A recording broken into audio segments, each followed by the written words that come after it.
I recently was having a conversation with somebody about who God is, and we were just having a conversation talking about our own different opinions.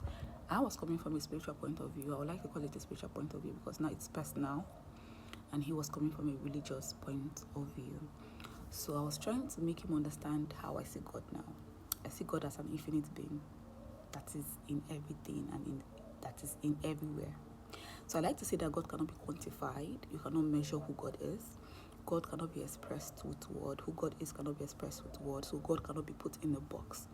No amount of book can express who God is. That is something I always say. So every religious text is just a tiny bit of what God is or who God is.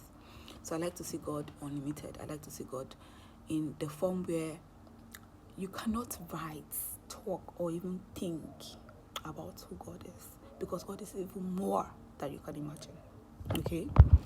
And I use energy to express this particular understanding. I said, God is energy, just as everything we see in life, even what we don't see, is energy. Energy is visible, energy is invisible.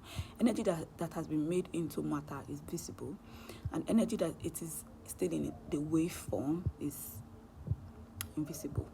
So I like to say God is energy. God is in everything. God is in everyone. God is even more.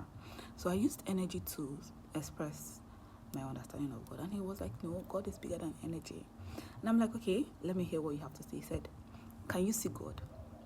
I told him, no, I can't see God.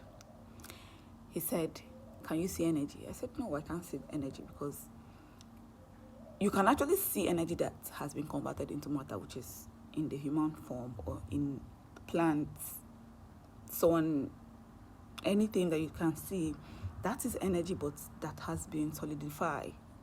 But then real energy, the way energy works to make whatever it is working on work and make it visible, you can't see that particular energy. So I was like, no, I can't see that. I can't see energy. And he was like, no, you can see God. I said, no, you can't see God. We are God. But see the energy that makes us work, the God energy, we can't see it. And he was like, no, you can see God. That people pray and they see God. I'm like, no, that is an image that has been embedded into your subconscious mind for you to think that that is God. Whatever image that you see and you think that is God, that is an expression of God. That isn't God. Okay, that is what has been used to brainwash or condition your mind to think that that is God. God can be in any form. God can be in any shape. God can come in a form of a tree, which God is in a tree. So I don't know if you get what I'm saying. God is bigger.